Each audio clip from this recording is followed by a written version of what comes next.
माशाअल्लाह, ये जो इस वक्त हमारे अपने मुसलमानों का ये इज्तिमा, पार्लियामेंट का ये इज्तिमा जो देखा जा रहा है, वाकई हमारे अपने इत्तेहाद और इत्तिफाक की क़ुव्वत का ये मुज़ाहरा है।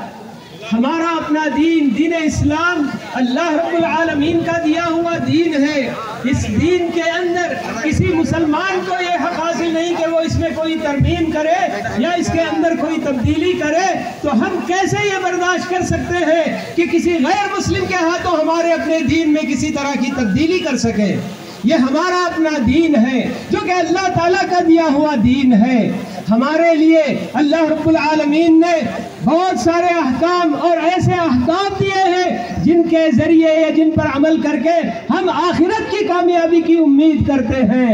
अल्लाह ताला ने आखिरत की कामयाबी के लिए जो अहकाम दिए उनमें से एक वक्फ करने का भी एक कानून अल्लाह ताला ने हमको दिया हुआ है। तो ये कानून अल्लाह रब्बुल आलमीन की तरफ से हमारे लिए मुकर्रर करदा कानून है। अल्लाह के इस कानून में हम किसी की दखल अंदाजी हरगिज बर्दाश्त नहीं कर सकते।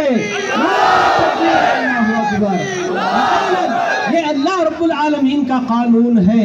हम अल्लाह ताला ने जब हमारे लिए ये वक्फ का कानून बताया तो अल्लाह ने हमें ये भी बात बता दी अपने नबी के जरिए कि वक्फ करने के बाद खुद वक्फ करने वाला भी इसके अंदर कोई तसर्रुफ नहीं कर सकता। वक्फ की किसी जायदाद को न बेचा जा सकता है, न हिबा किया जा सकता है, न उसमें विरासत चल सकती है। किसी तरह का कोई कानून इसके अंदर कोई काम नहीं किया जा सकता। एक मर्तबा जब कोई आदमी अपनी जमीन, अपना मकान या अपनी कोई दुकान, कोई भी चीज अल्लाह के लिए वक्फ कर दिया, वो हमेशा के लिए जब तक बाकी रहे वो अल्लाह के लिए बाकी रहेगी। उसमें किसी किस्म की कोई तरमीम नहीं हो सकती। अब जबकि हमारी अपनी मौजूदा हुकूमत ने वक्फ के अंदर तरमीम करने का कानून उसको पास करने की कोशिश कर रही है, तो यकीनन ये एक मज़मूम अज़ीमा उनका अपना अज़्म है। तो इस आज़म को हम कभी कामयाब होने नहीं देंगे। सब मिलजुल कर हर तरह की कुर्बानियां देकर, अपने वक्त की, अपने माल की हर तरह की कुर्बानी देकर हम इंशाअल्लाह अपने रब्बुल आलमीन के दरबार में गिड़गिड़ा कर दुआएं करके इस कानून को रद्द करने की हम पूरी कोशिश करेंगे। हम इत्तिफाक और इत्तिहाद के साथ हमारा अपना ये अमल ऐसे ही जारी रहना चाहिए जब तक कि वो हमारे सामने घुटने न टेक दे, जब तक वो हमारे इस कानून पर या हमारे अपने मजहबी शिआर पर हमला करना जब तक नहीं छोड़ते, तब तक हमारा ये एहतिजाज जारी रहेगा इंशाअल्लाह।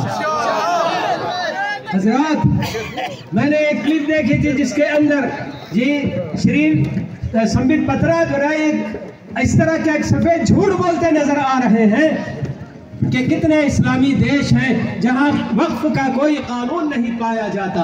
उन्होंने नाम गिनाए हैं, तुर्किया में, लीबिया में, सूडान में, मिस्र में और जॉर्डन में। ऐसे कई इस्लामी मुल्क हैं जहां वक्फ का कोई कानून नहीं है। ये बिल्कुल सफेद झूठ है और अपने लोगों को गुमराह करने की ये पूरी कोशिश है। बल्कि हर मुल्क में एक मुसलमान जहां भी रहते हैं वहां वक्फ का होना बिल्कुल लाजिमी है, इसलिए कि वक्फ ये शरीयत का एक अहम हिस्सा है।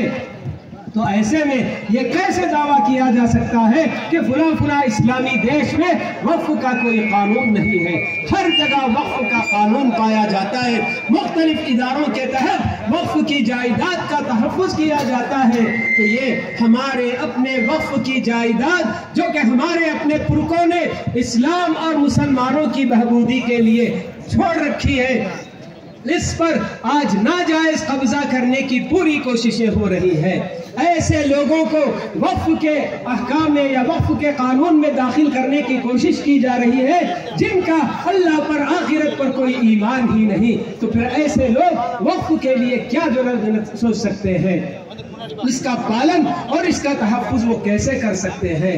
तो ये वक्फ अल्लाह रब्बुल आलमीन की तरफ से मुसलमानों को दिया गया एक इस्लामी कानून है जिसके जरिए एक मुसलमान जो वक्फ करने वाला होता है अपनी जिंदगी के खत्म होने के बाद भी आखिरत में उसका अपना फायदा करने के लिए एक जरिया उसके लिए रखा गया है। تو اس طرح سے یہ وقف کا ایسا قانون ہے کہ اس کے اندر ہم کسی قسم کی کوئی مداخلت کسی کی طرف سے بھی ہم برداشت نہیں کریں گے۔ یہ ہمارا اپنا عزم ہونا ہے، ہمارا اپنا نعرہ ہونا ہے کہ ہمارے اپنے ملت کے شعاروں میں، ہمارے اپنی شریعت کے کاموں میں کسی کی دخل اندازی ہمیں کبھی گوارا نہیں ہے، ہم کبھی اس کو برداشت نہیں کریں گے۔ ہمارا یہ پیغام بالکل ہندوستان کے کونے کونے تک پہنچنا چاہیے، بھارت کے کونے کونے تک برابر یہ پیغام ہمارا پہنچنا چاہیے کہ ہم وقف کے تحفظ کے لیے ہر طرح سے قربانیاں دینے کے لیے تیار ہے، اور اللہ کے قانون میں کسی قسم کی ترمیم، کسی قسم کی تبدیلی کو ہم کبھی برداشت نہیں کریں گے۔ اللہ اکبر، نعرہ تکبیر، نعرہ تکبیر۔ اللہ تعالی ہمارے اپنے مقدسات کی حفاظت فرمائے، ہمارے مساجد کی، ہمارے مدارس کی، ہمارے مراکز کی، مسلمانوں کے جان مال عزت و آبرو کی، اور بہت سارے اقلیتیں جو کہ ان لوگوں کے ٹارگٹ پر ہیں، اللہ تعالی سب کی حفاظت فرمائے۔ السلام علیکم ورحمۃ اللہ وبرکاتہ۔